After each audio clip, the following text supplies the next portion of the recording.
From ancient civilizations to medieval kingdoms to our own modern society, conspiracy theories abound about those in control keeping powerful secrets from the people, from all of us. And while the allegations may vary, the overarching questions remain the same. What are they hiding? Why are they hiding it? And where is it hidden? Secret government warehouses. Where are they? And what secrets do they hold? You can't apply federal laws to a non-existent place. Tonight, an investigation to find out. How do people get in here? We'll travel the world looking for answers. From powerful Washington insiders. Could there be military bases we don't know about? At an abandoned military base in Montauk, New York, with investigator Richard Dolan. We're starting to see the disturbances already. In the skies above the legendary Area 51 in Nevada, with researcher Glenn Campbell.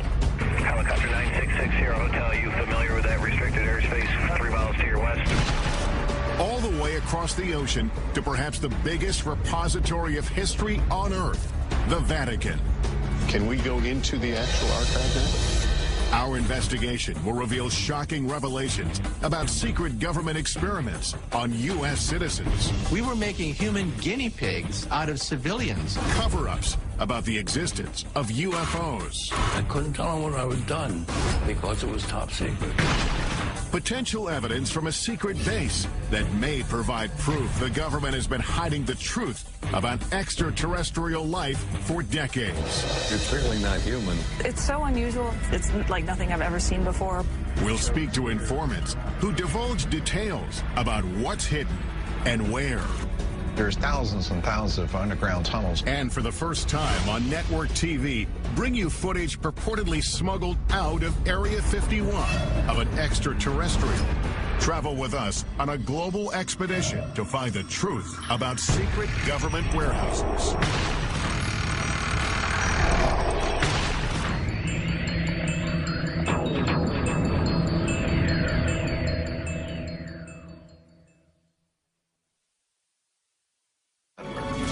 Welcome to Warehouse 13.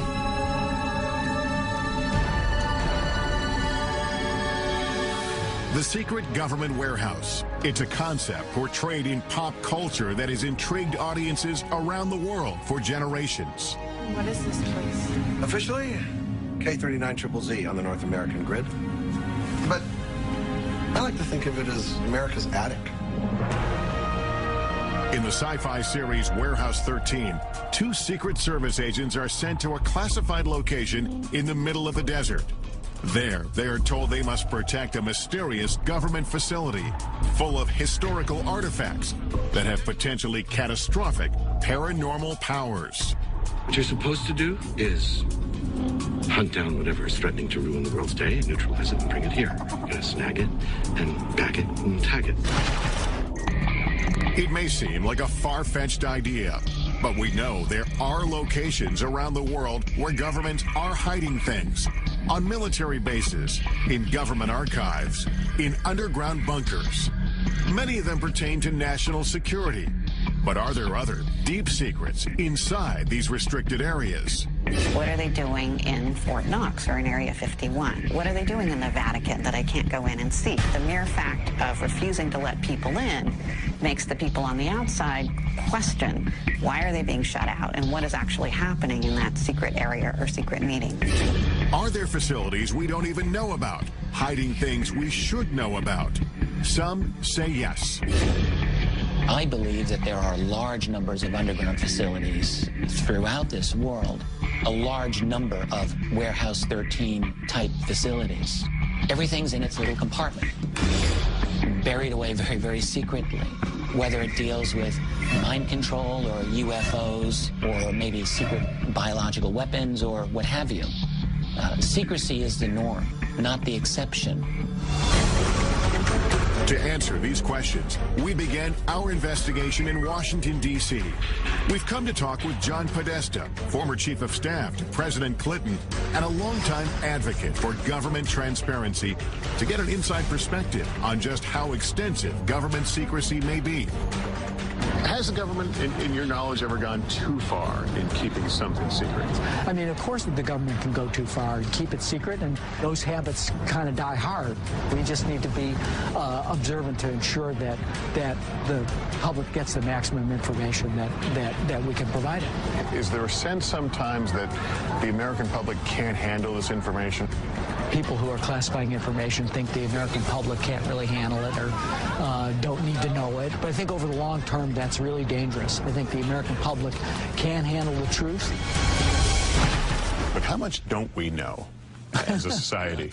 There are sensitive operations that are kept secret that is critical to the success of those operations. But having said that, there's a lot that's swept into that zone, which for reasons that really are not about security, but could be done because if the public knew, they wouldn't want it being done in their name. One of the biggest sources of speculation is the existence of still classified UFO files. Why has the U.S. not been more forthcoming, opened up more information about UFO sightings, either proving or disproving? I think that's a question that I ask myself. I mean, is there something really in there that the American people couldn't really be made available to? Maybe, maybe it'll seem whatever the government was doing at the time might seem a little silly in retrospect, but so what? I mean, I think the public has a right to know that.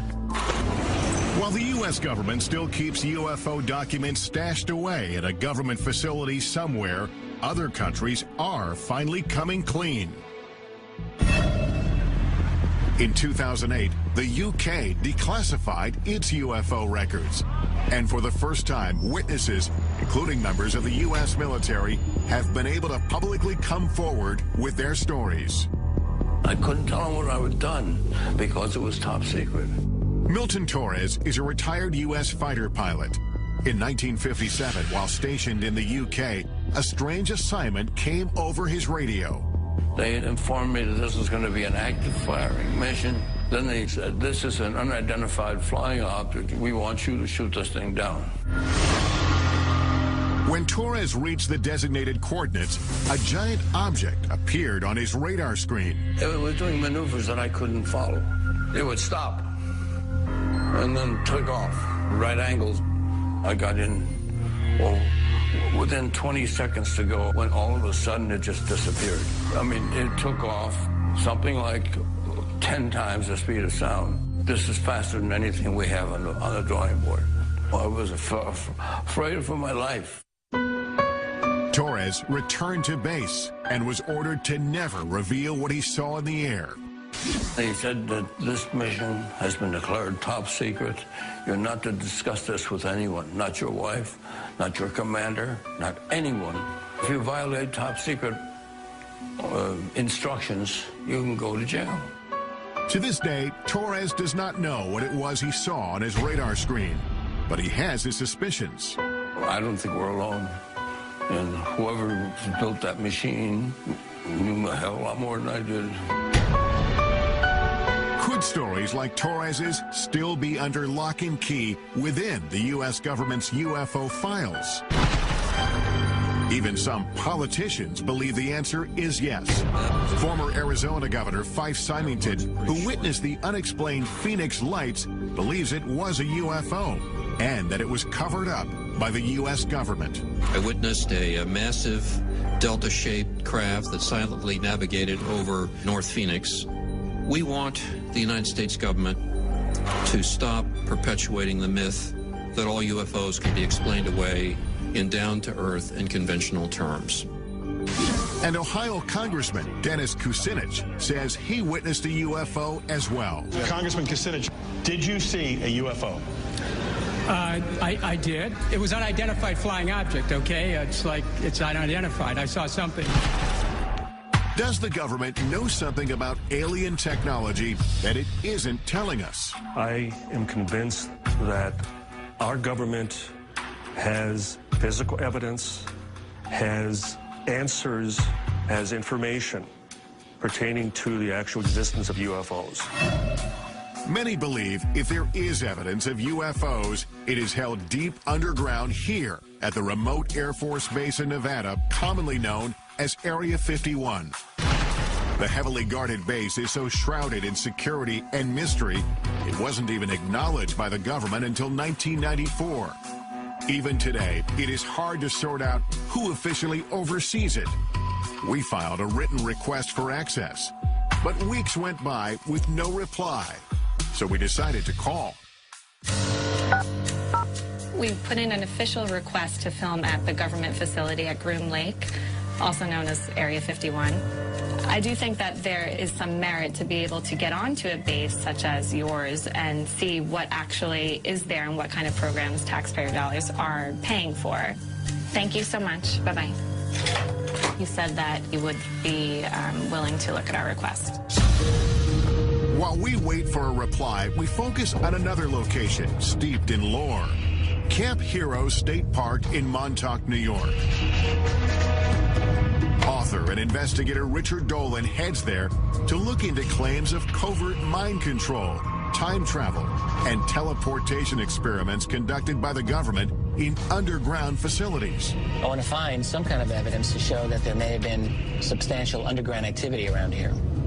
If we get that, maybe we can have another jumping off point for a further investigation. From 1942 to 1982, Camp Hero was a military base where servicemen were often on the lookout for enemy planes or submarines. But according to Stuart Swerdlow, the base also had a darker side. He claims that from 1970 to 1983, the government experimented on him at Camp Hero as part of a program he calls the Montauk Project. It was actually begun as a project for mind control, programming, genetic manipulation, and esoteric weaponry. Part of the Montauk Project involved time travel or opening up dimensional doorways from one point to another point. Swerdlow says he, along with thousands of other people, were taken off the streets and from their homes and brought to an underground facility at Camp Hero. The Montauk base on the surface was a derelict or old Air Force base. Underneath, there were 9 levels where the operations took place. There were centers where they would keep people sequestered.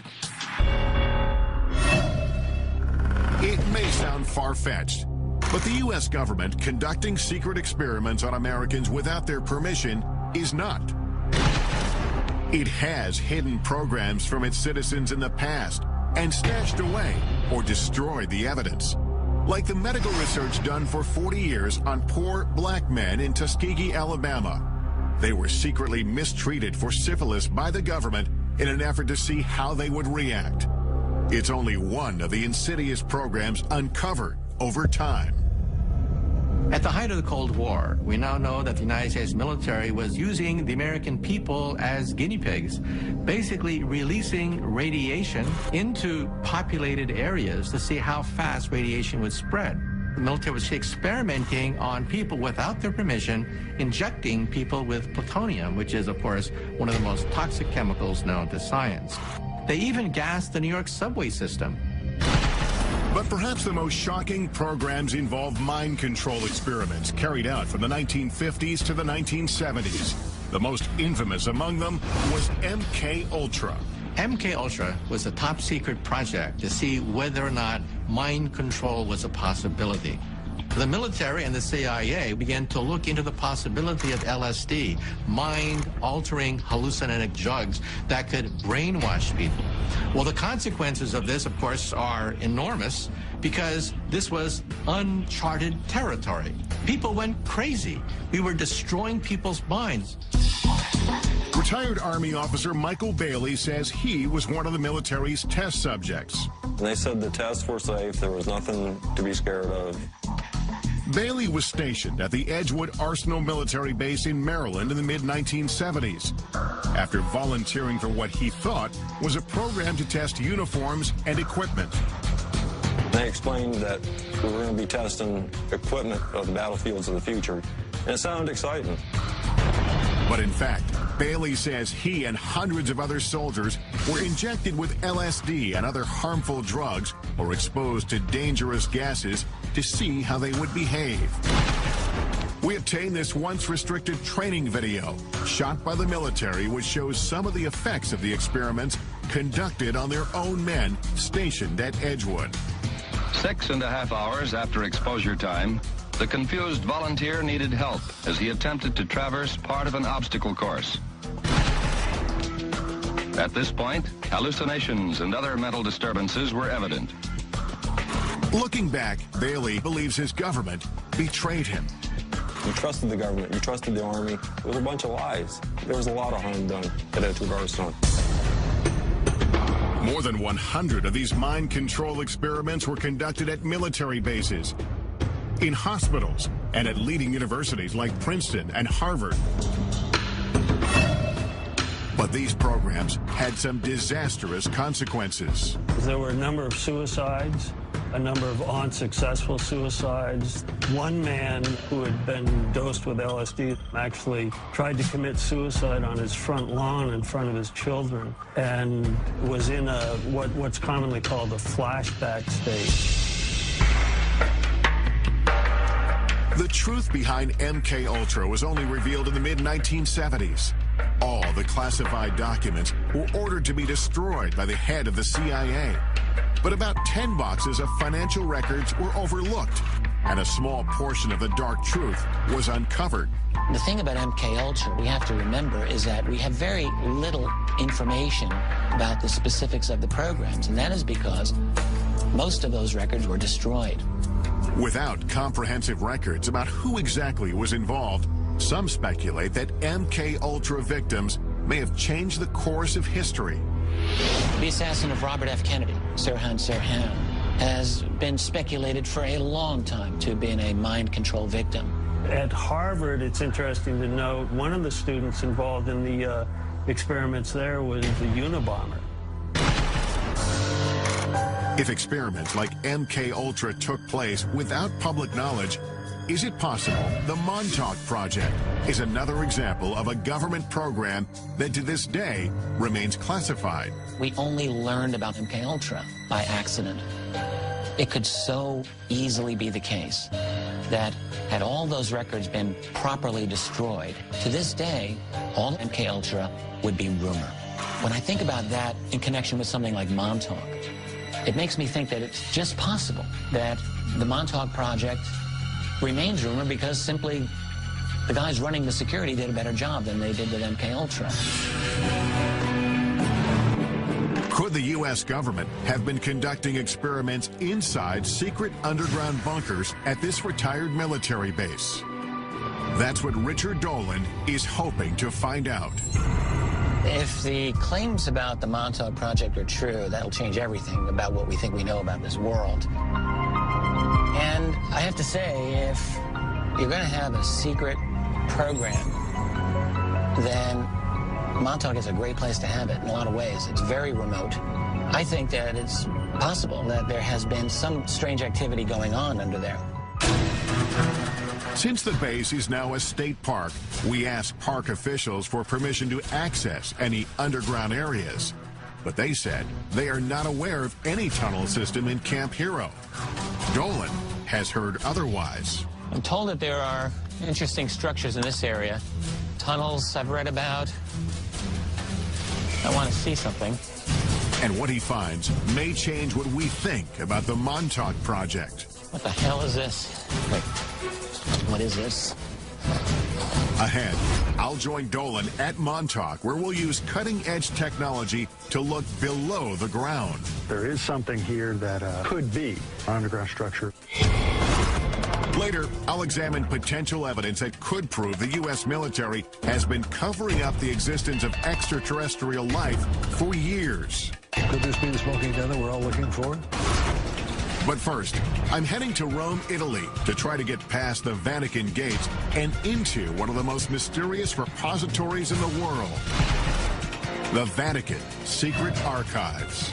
No one knows exactly what secrets are in the Vatican archives. They are so huge.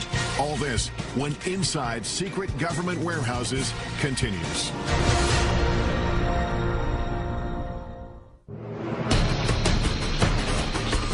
Our investigation into the world's most secretive warehouses brings us here to Rome, Italy, home to the smallest sovereign state in the world, but also one of the most influential, Vatican City. It is the headquarters of the Catholic Church and its 1 billion followers. And although its government rules over only 108 acres of land, the reach of its power has extended around the world.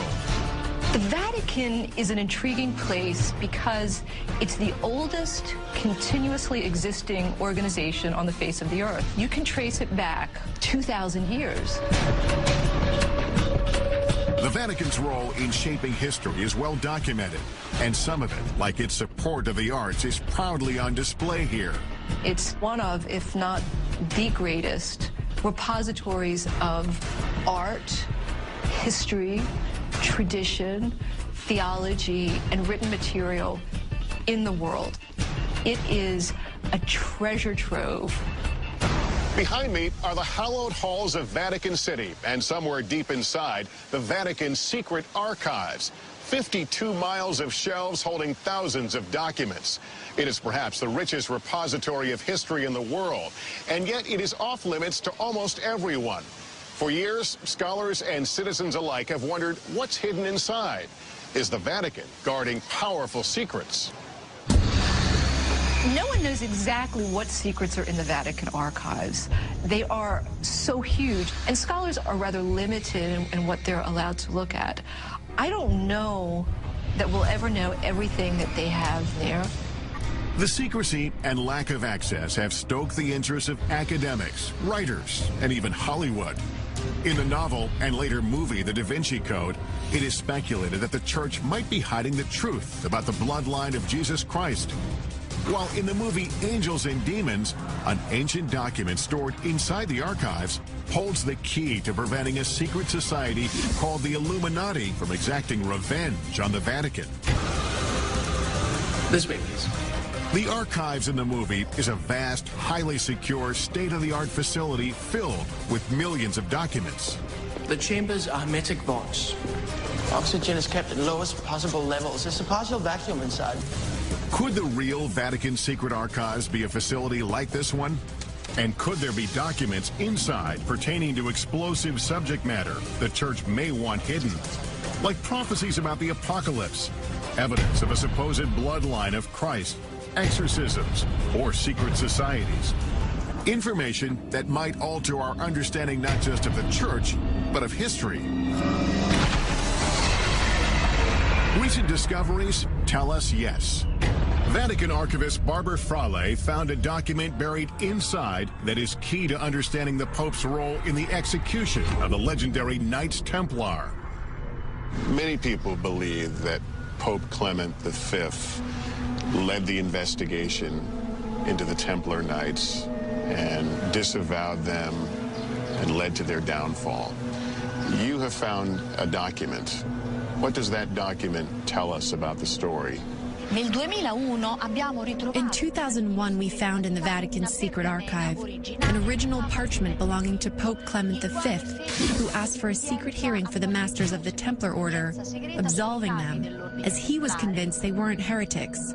Now we know that the Church never condemned the Templar Order, and that it was the King of France's act of violence and abuse to cause the closure of the order. Because this document was filed in the archives in a strange way, its existence remained unknown for hundreds of years. This makes me wonder, could there be other documents about other important pieces of history that have not been found? There are still millions of documents which are yet undiscovered in the Vatican secret archive. So what else might be hidden unintentionally or intentionally inside? Much of the speculation about what is intentionally withheld is about end-of-the-world prophecies, like the famous Third Secret of Fatima. It is one of the most well-known and important prophecies to Catholics around the world. The story goes that in 1917, a vision of the Virgin Mary appeared several times to 3 small children near Fatima, Portugal. Today, a site where thousands of the faithful flock each year. During her visits, the Vision is said to have shared 3 secrets about the future, but the Vatican only revealed the first 2. The first one was a vision of hell. The second one had to do with the end of World War I and the beginning of another great war shortly thereafter if Russia wasn't converted to Catholicism. But the third secret was with hell, leaving some, like Fatima researcher Christopher Ferrara, to wonder what it said. In 1960, for reasons unknown, the Vatican let it be known that the secret was going to be placed under seal forever. But on June 26, 2000, the Vatican finally relented under mounting pressure and published a vision. The announcement of a third secret made international news. For years, people speculated that the third secret was actually a prophecy about the end of the world. Today, before 500,000 followers, a Vatican official revealed the secret. The vision showed a bishop dressed in white, shot down by a burst of gunfire. According to the Vatican, the prophecy of the third secret was fulfilled on May 13, 1981. That's when the Pope, interpreted as the bishop in white, was shot here on St. Peter's Square as he waved to the faithful from his vehicle. But there are those who don't believe that explanation. They believe the real third secret may still be hidden inside the Vatican, and that it contains an even more startling revelation. A revelation about a global crisis. The secret involves a crisis in the church and some kind of apocalyptic scenario that affects every man, woman, and child on the face of the earth. I've been granted rare permission to enter the archives with our cameras to see what's inside. The first thing I'm shown is kept in the head archivist's office, and it exemplifies the kind of rich history that's stored here. Explain what this document is we're looking at. This is the letter addressed to Clement VII from the Lords of the English Parliament, in which they asked the Pope to annul the wedding between Henry VIII and Catherine of Aragon. This led to the Church of England breaking away from the Catholic Church, did it not? Si. But not all the documents get such a grand display. Most of them are buried deep inside the main archives facility. The Archives Secretary General, Luca Carboni, has agreed to meet with me and take me into the heart of it all. Can we go into the actual archive now? We go to see the storage of the archives. Where the archives the storage.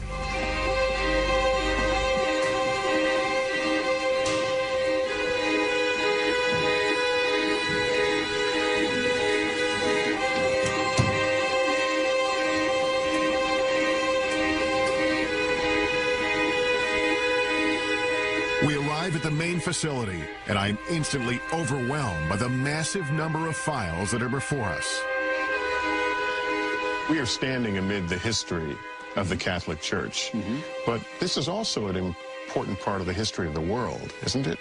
The Vatican Archives is important in the world, unique because we preserve a continuous chronological space of over 800 years, from 1198 onwards.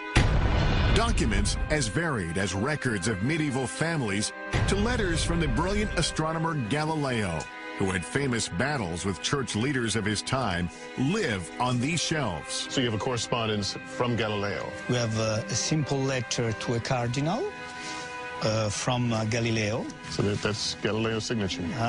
Galileo's signature. From Florence in the 18th of December 1628. There is just so much here. Is it possible that there are things here that even the archivists don't know about? Yes.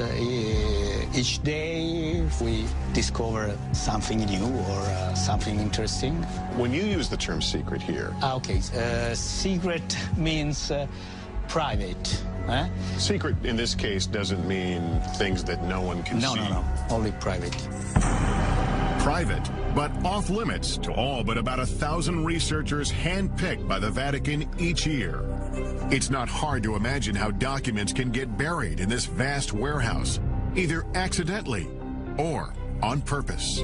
The Secrets of Fatima, would we find something about the Secrets of Fatima here? No. Here is not preserved. If I don't remember, if I remember well, it's not here. But then, where is it? Are there other secure places within Vatican City? Even within this facility, there are areas that are restricted, like the Parchment Room, holding some of the oldest and most important documents. Can scholars and researchers come here? No. Only the staff of the Vatican Archives. All your parchment are kept here? We preserve 50,000 of single parchment in this room on 2 floors. The air feels different. Is the climate controlled here? Yes, it's under control. And what is in here? Here we have the famous Templar trials. The 3 meters of parchment rolls. But we can't see it? No, it's close. There's no doubt that this repository is one of a kind. But the Vatican has not shown us evidence to prove or disprove the rumors of secret documents being stored inside the archives. So we're headed to Montauk, New York, to look for clues into claims of underground mind control and time travel experiments. And later, we're going to some of the most heavily guarded military bases in the U.S. to investigate reports that proof of alien life is stored inside. All this when Inside Secret Government Warehouses continues.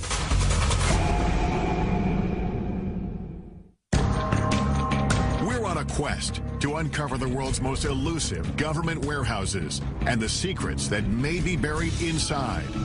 Our investigation returns to Camp Hero State Park in Montauk, New York. We're looking into claims about the so-called Montauk Project. The story goes, the radar tower behind me was once the epicenter of the Montauk Project's dangerous mind control experiments, and that 9 subterranean levels beneath the tower housed top-secret technology that transported thousands of people through time and space. But do those underground facilities really exist? According to the United States government, there are no underground facilities at Montauk. Of course, you have to bear in mind that the United States government does almost certainly have many underground facilities that they don't wish to acknowledge. Author and investigator Richard Dolan has agreed to meet me at Camp Hero to take a closer look. Can we establish there's something underground? The thing that I've been thinking about is it's impossible to establish the veracity of the claims of the people themselves, but if we can bring some kind of instrumentation to take a look below the ground, I'm thinking ground-penetrating radar, we might be able to find out one way or the other if there's anything that we can notice. At least confirm some parts of the story. According to Stuart Swerdlow, he along with thousands of others were brought here to be programmed or mind-controlled. I was subjected to many types of experimentations, interrogations, indoctrinations. I was used in the time travel experimentation. To do this, Swerdlow says he was sequestered in facilities directly beneath the old radar tower. Deep underground, he says, there were 9 levels of rooms, and within those rooms was a device called the Montauk chair. Looked kind of like a dental chair that the person would sit on. There'd be a headset that would go over them. There were huge computer banks around that location. And they would be the psychic who would be sitting in the chair and generate thoughts electromagnetically into this device, which could be amplified and stored on the computer so that it could be amplified and transmitted. But mind control wasn't the only concept being tested at Montauk, Swerdlow says. According to him, they were also experimenting with time travel and teleportation using strange technology. It's like a huge mirror frame, and in the frame there is technology that creates vibrational frequencies that can match points in time and space, and you literally walk through. And that is how they transported people from Montauk. If Swerdlow's claims are true, it would completely change the way we see the world. Up to this point, time travel and teleportation have simply been concepts explored in pop culture, in movies like the Philadelphia Experiment and Back to the Future. But were teleportation and time travel experiments like these taking place at Camp Hero? We asked the military about the existence of these experiments and underground spaces at this former base. After speaking with several different departments and officials, we still didn't get a clear answer. But theoretical physicist Michio Kaku says time travel and teleportation are not possible with current technology. Claims about the Montauk Project talk about teleportation, time travel. But let's be blunt about this. The United States military, the most powerful military on the planet Earth, simply does not have enough energy to bend space and time into knots. Still, we know the government does have a history of experimenting on unwitting Americans, especially with mind control. So we've brought in the latest technology to help us determine if there's anything underground here. Jamie Harmon and Dan Welch are ground-penetrating radar technicians. The technology they have should be able to detect anomalies underground. I know this is ground-penetrating radar, but explain to me what you can do with this.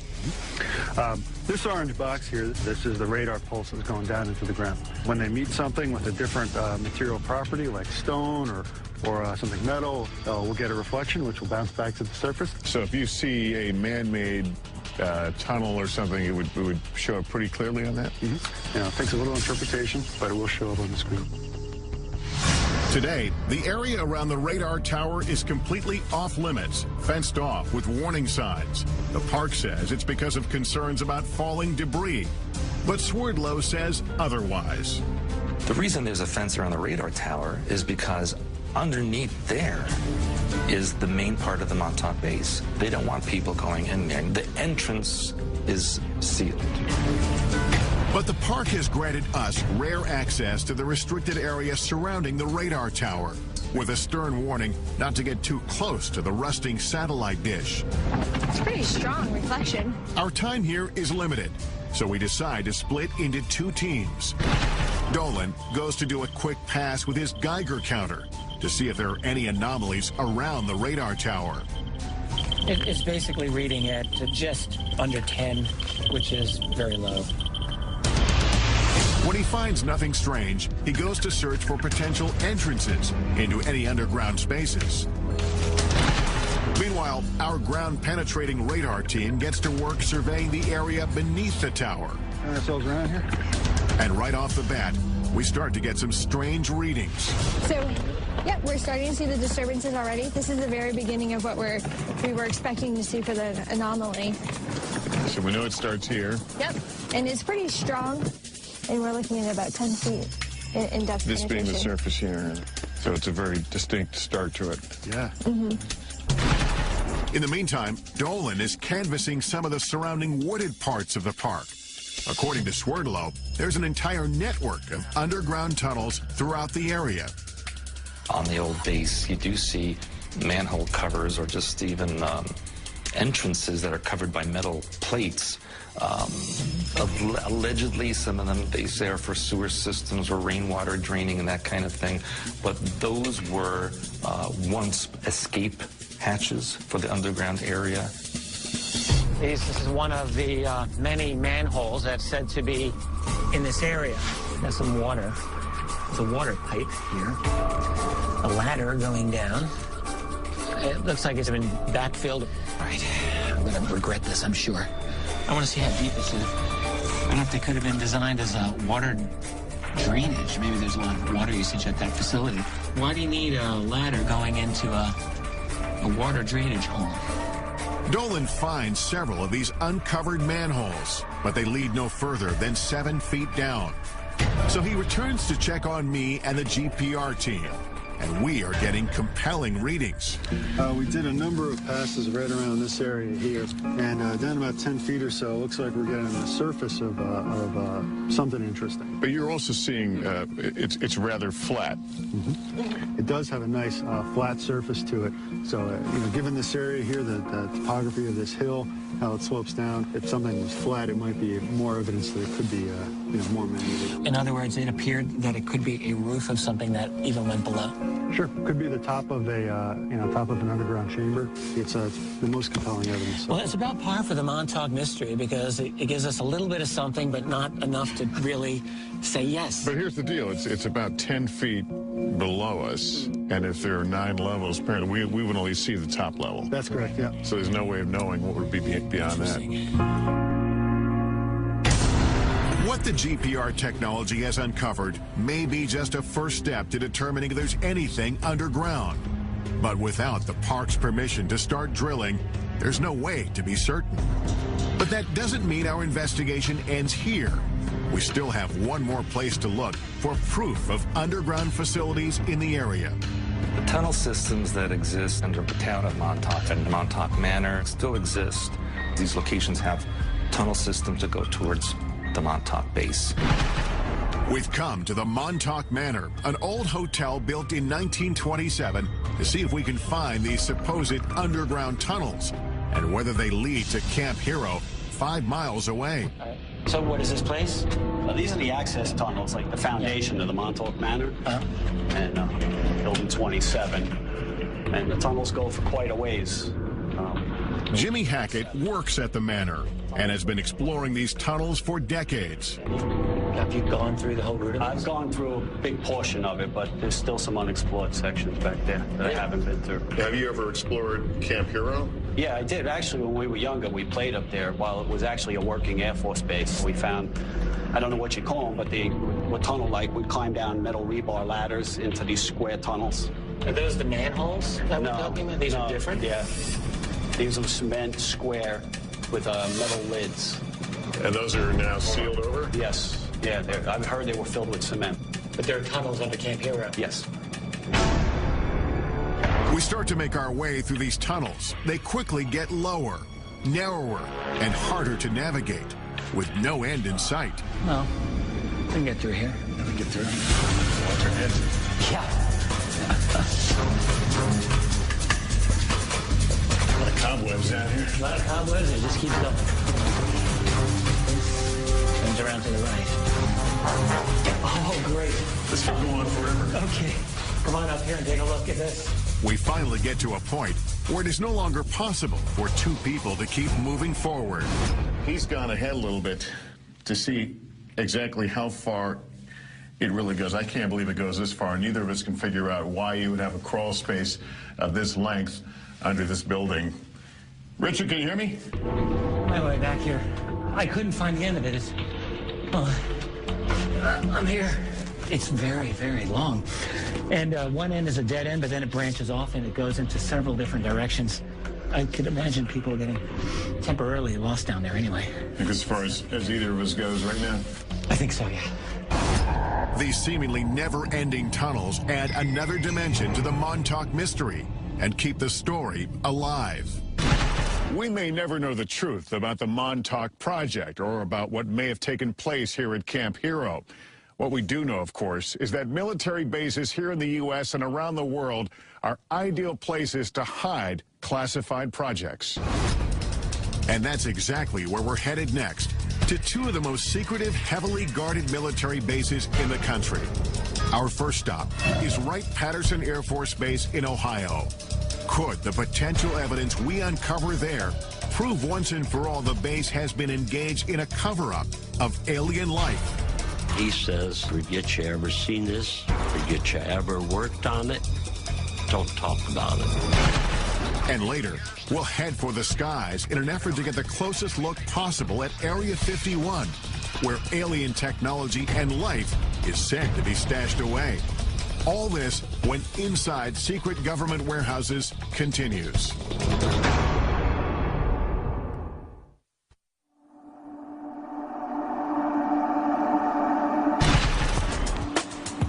Our search for the truth about secret government warehouses has taken us on a global journey. We've been to Montauk, New York to explore allegations of mind control and time travel experiments underneath an abandoned military base. And we've traveled across the Atlantic to delve into the depths of the Vatican's secret archives in search of answers to age-old mysteries. As our investigation deepens, we check in at our nation's capital.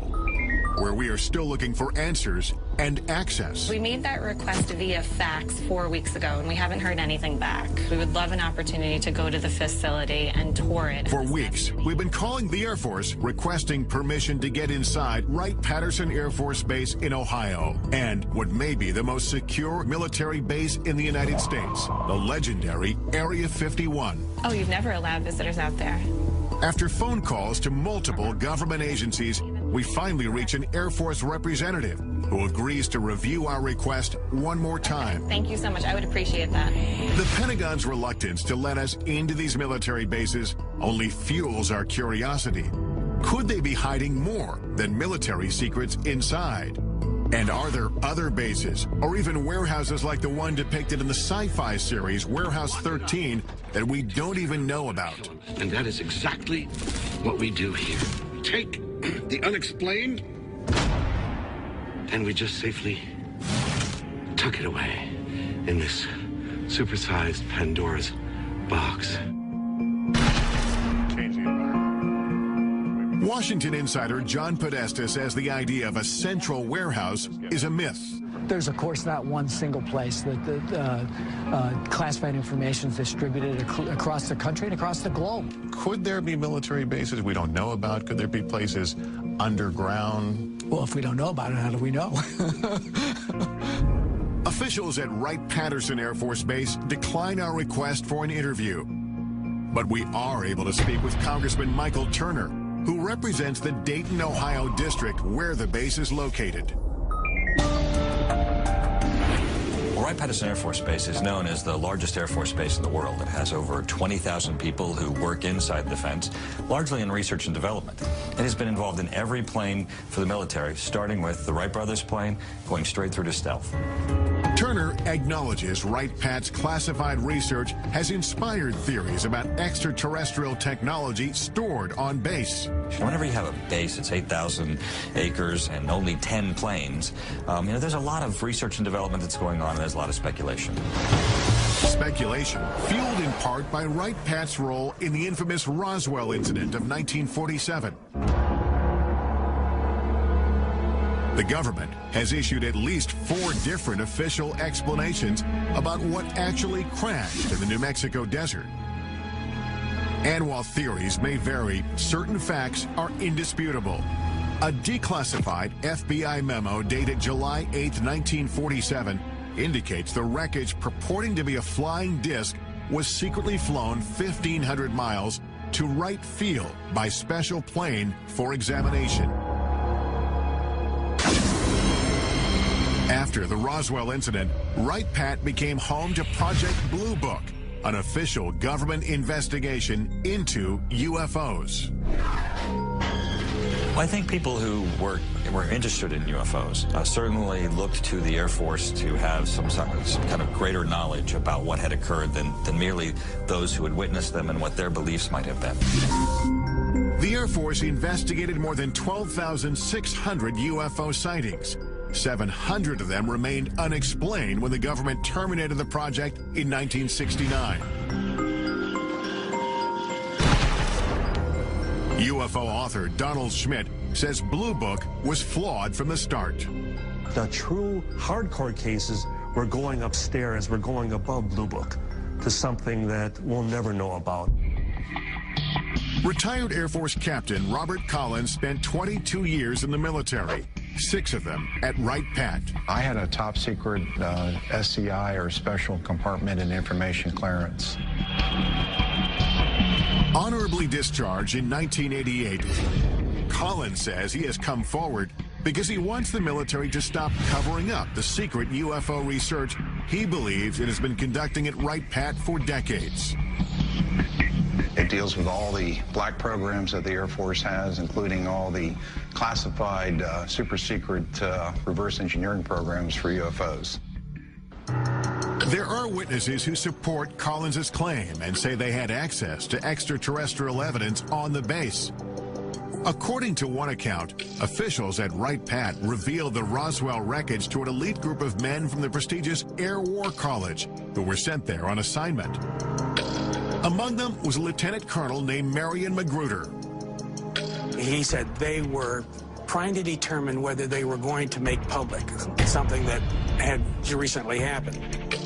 A fighter pilot in the Second World War, Magruder, known by his combat moniker Black Mac, was no stranger to military operations.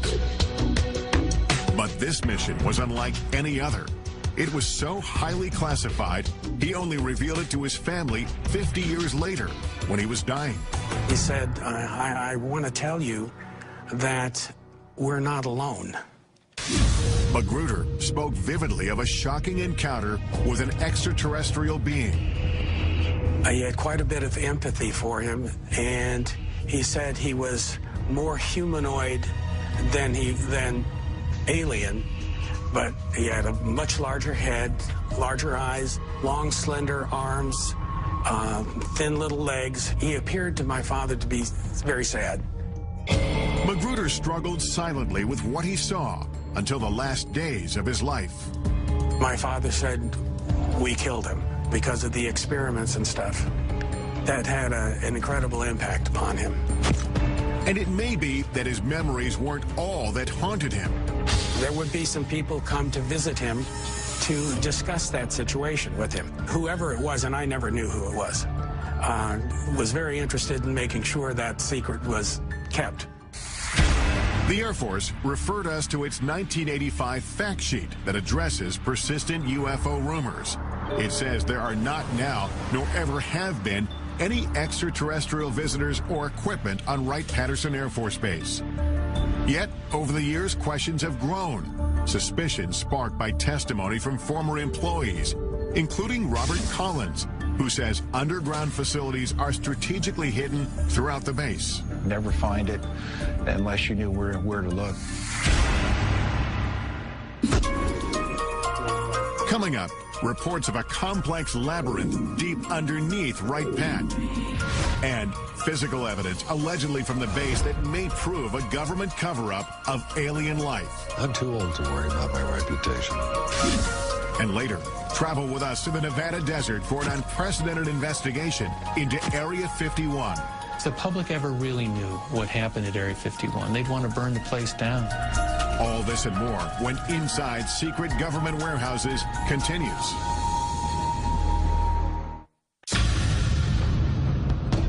We've come to Wright-Patterson Air Force Base in Dayton, Ohio to investigate the truth about what may be hidden inside.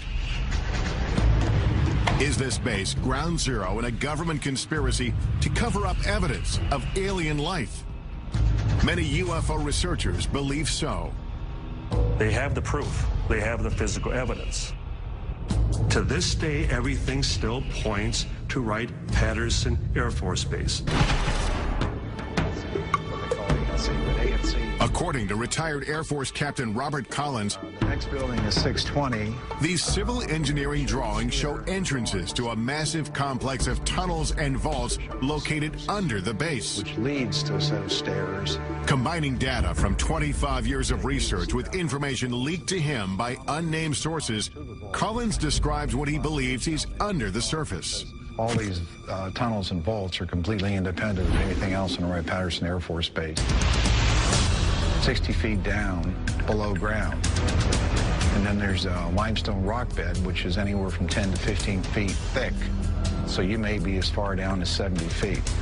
You're looking at probably the size of a couple football fields at least in length. There's roughly 4 big vaults. They're about 100 by 100 feet in size. They got carpeting on the floor of the tunnels, and you could drive a pickup truck through them. Collins says the most remarkable secret isn't the underground complex itself. It's what he says the Air Force was and possibly still is hiding inside. The things that were stored in these vaults were, of course, bodies, alien bodies. Cryogenic equipment used to support and maintain and preserve those bodies, and medical examination tables and biological testing equipment. The Air Force denied our request for an interview with a representative from the base. But local Congressman Michael Turner says plenty of classified information is at Wright-Pat, And it's all with good reason. A lot of the things that are going on at Wright-Patterson Air Force Base are secrets that need to be protected. There are things that are in development, research that we're doing, possibly for capabilities for us in the future, or even how we're looking at our potential adversaries. A statement issued to us by the base says the evolution of virtually every Air Force aircraft flying today can be traced back to Wright-Pat. They tell us current developments include material that can sense and then heal its own cracks, as well as bird and insect-sized aircraft capable of swarming. One of the few reporters allowed on base to investigate the legends of UFOs at Wright-Pat is Emmy Award-winning newsman Carl Day. An awful lot of unanswered questions. And tonight, we're going to try and sort out facts from fiction. They said, well, come on in and look and see if you find anything. This was at the invitation of the Air Force. Aware of reports about underground chambers, Day asked to be escorted to the lowest level of Building 620. The tunnel that I went through was certainly not big enough to drive a truck through, and we had to duck out of these tunnels because they were very low. While Day didn't find hidden tunnels, he uncovered something even more shocking. It was a small mandible, which is the lower jaw of something. In the course of his reporting, Day met a dental technician from a Veterans Affairs hospital 15 miles outside of Wright-Pat, who said he had worked on a strange impression of a mandible brought from the base. At the time, the man was so afraid to tell his story that he didn't reveal his name or face. Never seen anything like this before in human or animal. Neither one. Today, at 81 years old, John Musgrove speaks undisguised for the first time. I'm not going to be around too many more years, and I'd like for the story to be out, you know, because I don't think the federal government is ever going to come out and say, yes, there are aliens and they are visiting us. Musgrove says that in October of 1979, 2 uniformed men he recognized as officers from Wright-Pat came to the VA hospital to obtain a cast of a dental impression. There was no blood and saliva. It was just dry as a bone. And I noticed right then and there I had something unusual. I thought to myself, my God, what have I got here? When Musgrove finished the assignment, his boss made it clear not to speak of what he saw ever again. He raised his hand up like this with the impression, looked at me and crushed it and threw it into the trash. And that's when he says, forget you ever seen this, forget you ever worked on it, don't talk about it. The impression was broken, but Musgrove dug the pieces out of the trash and put it back together so he could duplicate the cast. Convinced the mandible came from a skeleton stored at Wright-Pat, Musgrove gave a copy of the cast to Carl Day to investigate. But the case went cold when nobody Day showed it to could identify its origin. I didn't want anything to happen to it, just in case. So it's in a safe deposit box. And I've got the key. Day agreed to retrieve the mandible from his personal repository. There it is. This is the first time it's ever been shown on national television. I would love to know if this is indeed representative of true aliens' lower jawbone. You can imagine how small the head must have been. 30 years after the cast was made, pressing questions remain. Could this be the smoking gun that we're all looking for? And final proof that indeed we're being visited by aliens? It proves one thing. There's something other than human and animal. Coming up, does this mandible hold the secret to extraterrestrial life? A leading dental anthropologist weighs in. And that's not even close. Right. But first, join us in the Nevada desert. Doesn't it make you wonder what's in there that has to be so secret that they kill? As we examine exclusive video that may expose what happens inside the most secretive military base in the United States. When Inside Secret Government Warehouses continues.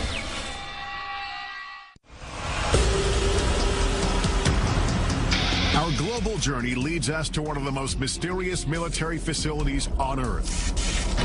The legendary Area 51. Area 51 is a black facility, which means it was created to deny its very existence. You can't even approach it. It's so heavily guarded. So it's really hard to know exactly what the government is doing. Government secrecy surrounding Area 51 has made the base so notorious that it's even depicted in blockbuster movies like Independence Day. In the film, Area 51 is portrayed as a massive UFO research complex, complete with flying saucers and alien bodies. After repeated requests for access to Area 51 or a representative, we're turned down. May I ask why we're being denied access? The Air Force issued a statement saying the area is used for testing and training for operations critical to the effectiveness of U.S. military forces and the security of the United States. And some specific activities and operations, both past and present, remain classified and cannot be discussed. Undeterred, we hit the road to find out as much as we can without breaking the law. I'm now driving to the Nevada desert a couple hours north of Las Vegas, heading to the legendary Area 51, a place that perhaps holds some of this country's biggest, deepest military secrets. What exactly goes on there has been the source of a lot of speculation. As local tourism shows, most of the speculation centers on extraterrestrial projects, reports of warehouses dug deep into the mountainside. There's some sort of earth-moving activity taking place in that area. Where some claim scientists are conducting reverse engineering on alien spacecraft. It was hundreds of thousands of years ahead of our technology. And most shocking of all, potential evidence that may confirm extraterrestrials exist and may have been held on the base. All claims we'll look into in the course of our investigation here. Area 51 has been veiled in secrecy since its inception. Established in 1955 as a covert test site for the U-2 spy plane, its purpose was to hide military projects. It was a place that was preoccupied with maintaining total secrecy. And secrecy then became its mission. The remote desert location, labeled number 51 on this 1950s map, seemed to be the perfect place for a black facility. But as the base infrastructure and activity grew, information began to leak out. The U-2 spy plane, the SR-71 spy plane, various stealth aircraft were all tested at this facility. And everything that we can see from the ground and the air indicates that this base is for aircraft testing. Despite full-scale Air Force operations on site, the government refused to acknowledge its existence. Not just initially, but for 40 years. Area 51 investigator and guide Glenn Campbell has been studying the facility since the early 90s. It was sort of like going to a drive-in movie. You could drive up and look down on the secret base that the government didn't acknowledge. I'm going to meet up with Glenn Campbell. Glenn and I first met up 16 years ago when I came out to this same desert trying to get answers about Area 51. This viewpoint we're heading to is Freedom Ridge. In this report I did back in 1994, we simply drove up a nearby peak and the entire facility was revealed. From our mountain vantage point, Dreamland is a collection of unremarkable buildings. Today, the military has expanded control over land around the base. So getting a good view won't be as easy. What will we be able to see today? Well, from the ground, we're not going to be able to see much. And I know you brought some so we have satellite photos. Increasingly better satellite imagery over the years. Some of the stuff is incredibly good. Look at these runways and things. It's still the best way to see it is from overhead. Yeah, the security of this place is part of the intrigue. That's what continues to raise the level of curiosity and even, conspiracy theories. The security here is intense. Look around. It's a good place to hide. It's a damn fine place to hide.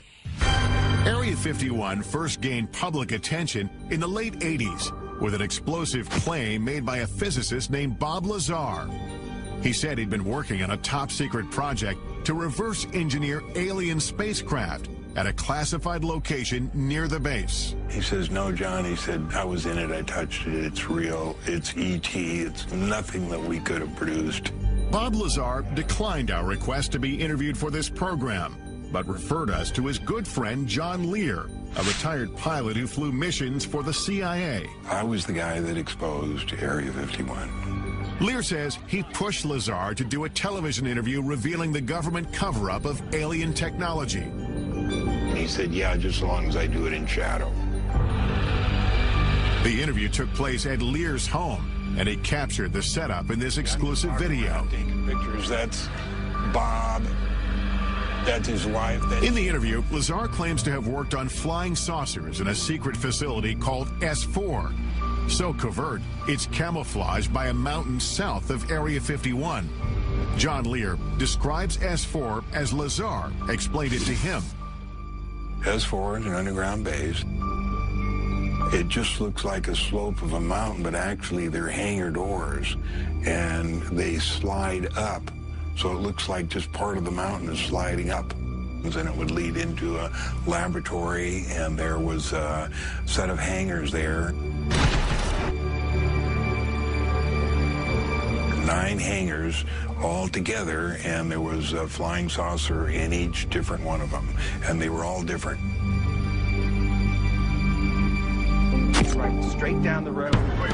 If the reports of flying saucers and reverse engineering are true, then could the government be using Area 51 as a warehouse for alien technology? Regardless of what kind of secrets the military is hiding inside Area 51, it's clear visitors aren't welcome. This is as far as we can go on public land. That's the first thing that strikes me. There's no fence, just a pair of signs. At first look, security at the base doesn't seem impressive. But soon, the complex layers of defense become apparent. I notice tripods on the hill. Those are watching us. Cameras, they're looking down at us. They're looking at the road over there. You can't sneak by on this road. And if you miss that, you don't miss our friends up here on the ridge. Right. In the pickup truck. These guys are here 24 hours a day. Ground sensors, remote cameras, and private security around the clock. Yet the desert itself may still be Area 51's best protection.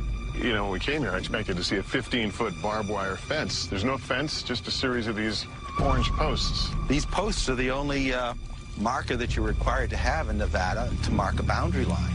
They don't need a fence here. They've got 13 miles of empty desert to protect the base. Well, the sign's pretty typical. Warning, restricted area until you get to the bottom. Use of deadly force authorized. So we're actually 3 feet from being in a situation where we could be killed. Doesn't it make you wonder what's in there that it has to be so secret that they'd kill? Could it be true alien visitors are being held at Area 51? Airing for the first time on network television, this video purportedly shows a live extraterrestrial on the base. He's apparently being observed by military workers through a glass partition. The source of the tape is a man who goes by the name of Victor. He won't reveal his identity for fear of retribution. Victor says the video was smuggled out when material from the base was being converted from analog to digital. He discussed the video with an altered voice in this 1996 interview. Approximately twice a month, they sit it down for a session that generally lasts from 3 to 5 hours. Victor claims the alien arrived on Earth in 1989 and was subject to regular interviews. In this session, he says the alien becomes distressed. He's checking for hemorrhaging around the eye sockets and in the nasal cavity. Victor believes the alien died in the mid-90s. We have no way to verify whether the video is authentic, but we'll take it to a creature effects expert in Los Angeles to test its plausibility. In the meantime, we scale a mountain in search of any sign of structures inside the restricted area. Point is to hug these orange markers. I haven't even seen the orange markers before. There's but we know the orange markers are to our right here. We're losing daylight and only have orange posts to guide us.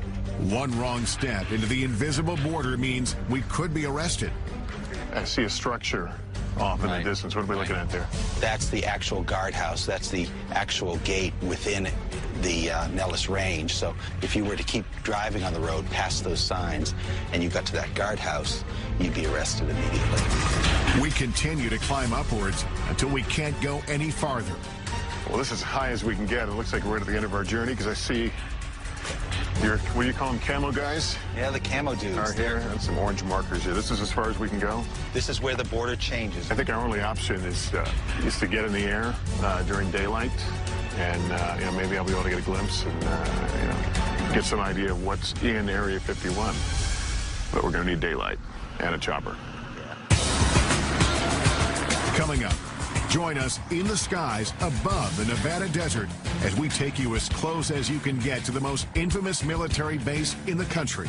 They now know who we are and where we are. That's correct. Is Area 51 the epicenter for a cover-up of alien life? Or is the base concealing earthly secrets that are much more disturbing? Find out what happened at Area 51 and what humans did. That's scary enough. When Inside Secret Government Warehouses continues.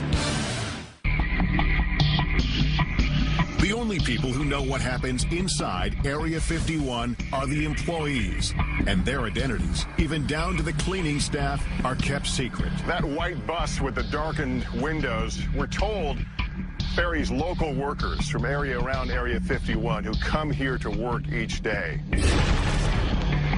Those not bussed in are flown in, shuttled back and forth on special unmarked planes. They fly on a private airline known over aircraft frequencies as Janet every morning from Las Vegas to Area 51. This surveillance video shows workers returning from Area 51 on private 737s. These are jets without any company markings. They just have a red stripe down the side. Signing on to work at the base means agreeing to a covert lifestyle. No one can even admit that they work there. Jonathan Turley, a litigator in national security cases, first learned about Area 51 in 1994 when he was contacted by employees who were gravely ill. You're basically told to go die. And they weren't supposed to talk to a lawyer, and they weren't supposed to talk to a doctor. Despite having signed non-disclosure agreements, some workers told Turley they'd been exposed to toxic materials on base. One of them was a sheet metal worker named Robert Frost. He couldn't tell the doctors where he was working or what he might have been exposed to. They could have put him in jail for it. In 1994, I conducted this interview with Frost's widow, Helen. She told me about the first day her husband came home with symptoms.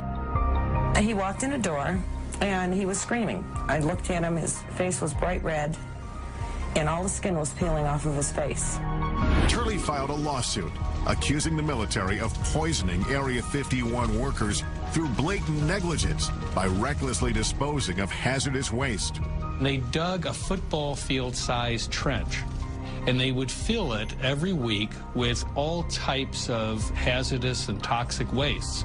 And then they would just dump jet fuel on it and set it on fire. Though the base was operating in secret, Turley says the impact on some workers was difficult to hide. Many of them developed a strange condition that looked like fish scales on their body. This was taken just before he quit in March of '89. And then he had these large sores on his back. He had those all over his body.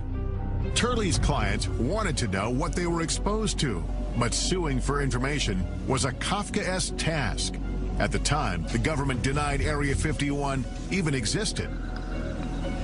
At one point, I just told the judge, Your Honor, I can take you there. I can point you to it. You can see it. How can it not exist as a matter of physics, let alone the law? Turley says it wasn't until he obtained satellite photos of the base that the government finally acknowledged some operations in the general area. They believed that they lived in a special place that was not reachable by federal law, that even killing someone, it was just simply not something to be held accountable for. Eventually, Turley filed several lawsuits on behalf of sick workers. The legal battle lasted for 9 years. Some of his clients died during this time. The lawsuits succeeded in prompting the government to start conducting environmental inspections on the base as required by law. And as a result, the court found one of the cases to be moot. Another one was dismissed for reasons of national security. In the end, Turley's clients got no answers, and disclosure of the legal inspections prompted by the lawsuit was deemed subject to a presidential exemption.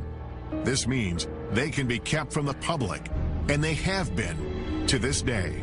This is a failure of immense proportions. It goes not just from the Air Force command at the facility, but extends all the way to the president himself. These were Americans. They had to be protected from their own government. Turley says all the stories about aliens at the base have provided the military with an ideal smokescreen. If everyone's looking for some galactic presence, they're not looking down on Earth for simple crimes. And so the government never really did try to kill the alien stories. They just wanted to kill the crime story. And so, public interest in Area 51 and its alien legends has endured. Tourists come from all over just to get a glimpse inside the border. There's all the signs and all the cameras watching you up in the hills and the guys in the trucks. It's like, okay, what do you really not want us to see that's back here? Like, what is it that you want hidden so well? Major land restrictions in the 1980s and 1990s have closed off nearly every reasonable land-based vantage point into the facility. So we concoct another plan. We really couldn't see anything from the ground, but we have another option. We've hired a helicopter, and we're going to go up and try to skirt around the restricted area and see what we can see. Campbell, please to meet you. The sky is also now the focus for investigator Glenn Campbell, as he prepares to monitor activity in the restricted airspace above the base with high-powered surveillance cameras. We'll have 3 cameras recording 72 hours worth of video. These 3 specialized cameras will record continuously and capture anything unusual overhead, day or night. The idea is have Bald Mountain on one side, have this small peak on the other side. Looks nicer. As we await the results, I head off to do some aerial surveillance of my own. All right, Tom. I'm Tom. It takes several calls before finding a pilot willing to take us anywhere near Area 51. Well, these are restricted areas, and why they're restricted areas, they don't tell us. How close can we legally get?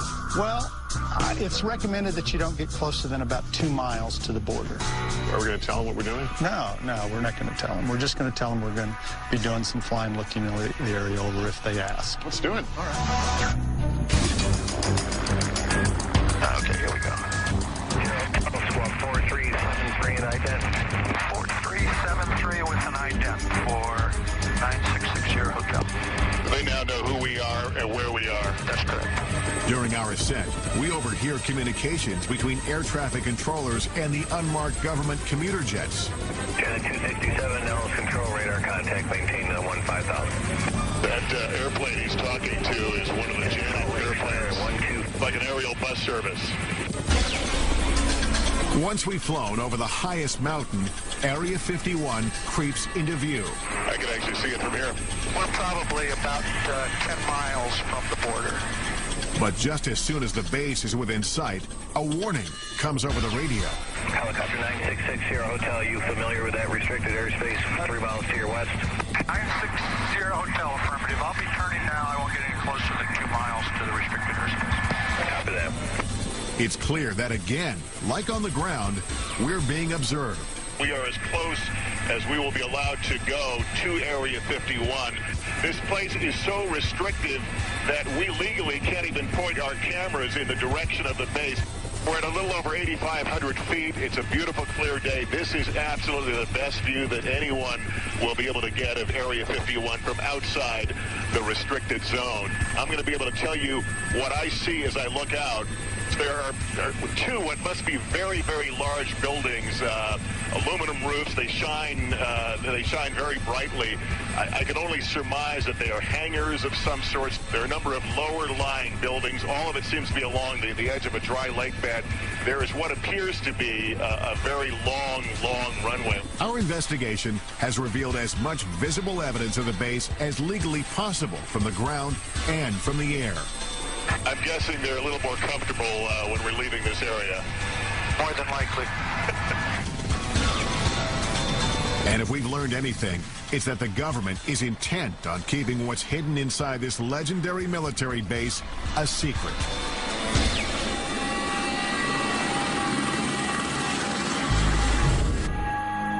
After 72 hours monitoring the sky, our video surveillance captures some anomalies. An eerie desert storm sweeps through the area. A bright light floats along the horizon after dark. And then we discover this glowing disc in the corner of the screen. Upon examination, the light turns out to be a car driving on the desolate road. The disc, however, remains unexplained. Campbell says it could be the moon. When you come to the desert and you look up at the night sky, you see more stars than you would ever see anyplace else. When you look up at all those million points of light, you got to be crazy to believe we're alone in the universe. Coming up, our investigation continues as we travel from coast to coast to analyze the evidence we've discovered on our journey. What will the purported alien interview video from Area 51 reveal? And could this mandible support theories of extraterrestrial life? It's like nothing I've ever seen before. Answers coming up next on Inside Secret Government Warehouses.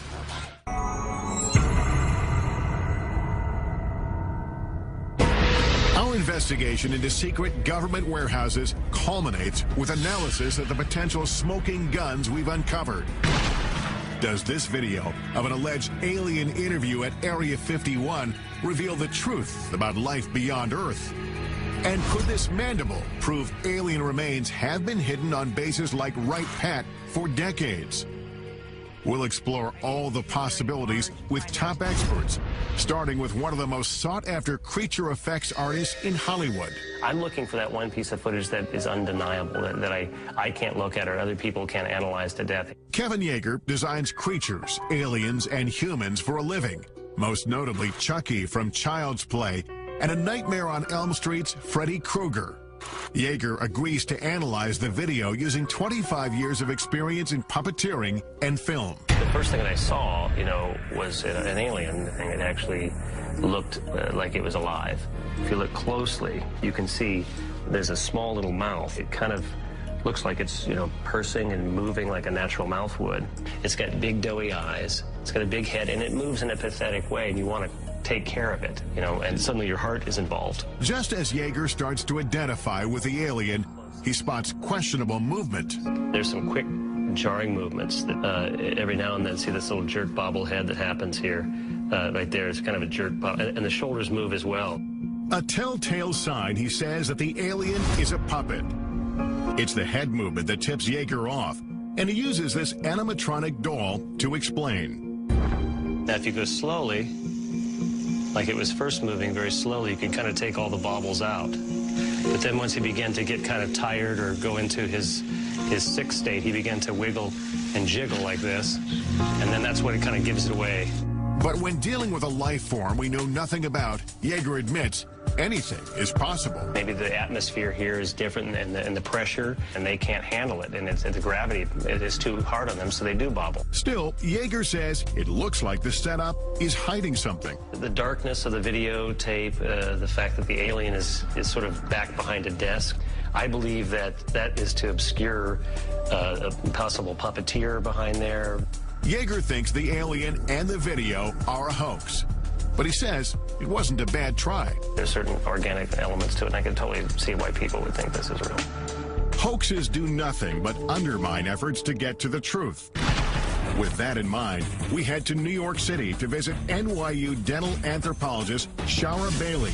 She has been studying the mandible we obtained during our investigation at Wright-Patterson Air Force Base. The jaw shape is what struck me first, because the shape of this jaw is very narrow in the front part, and then it kind of dips in here, and then it's very wide in the back. And this is very unusual for a primate. It makes this curve and then comes out. Yeah, it's kind of like an S curve, I guess you might call it. And certainly our teeth and jaws don't do that. No, they don't. Dr. Bailey has 2,000 primate casts, one of the largest collections in the nation, and she's compared the mandible to every single one. Can you say with any fair amount of certainty that this is not from a primate? Yes, I would put my career on it that it's not from a primate. Although Bailey can't match the mandible to anything she's ever seen, her examination of the cast does reveal new information. The cast was made from a skeleton. And this is of a living person. Because we see the gum here? Yeah, you can see the gum, and you absolutely can't see the gum here. The creature lost its teeth after it died. And there are also crypts. You can see that where the teeth might have been. The remaining teeth show it was an omnivore. It's something that eats both flesh and vegetables. And dimensions of the jaw indicate the size of the creature itself. This is a macaque, but it has a jaw similar in size to this. And so whatever this creature was, it was the size of a small dog. And the skull size would be similar as well to match this? Yeah, there's a very good correlation between jaw size and skull size. The cast has some characteristics that strike Bailey as peculiar, including signs of being scraped with a tool. It's definitely been modified. So that I can tell you. Whether it's authentic and it was modified for some other reason, it's very hard to tell. She also questions the apparent human-like dental pattern, which could disprove the notion that the cast came from an alien skeleton. If we're an alien and evolved on a different planet, totally separate from us, why would we ever expect it to have the dental pattern, the same number of teeth and the same types of teeth as a human? It's very odd. If in fact this came from another planet, how would you begin to really compare it to find out what it is? All I can do is compare it to living things on this planet. This mandible is not of any creature that comes from our Earth, that's for sure. This alleged alien artifact tied to our nation's most complex Air Force base may be just the tip of the iceberg of what the government doesn't want us to know. Could this be one of the many secrets locked away in classified government warehouses around the globe? And is there a real Warehouse 13?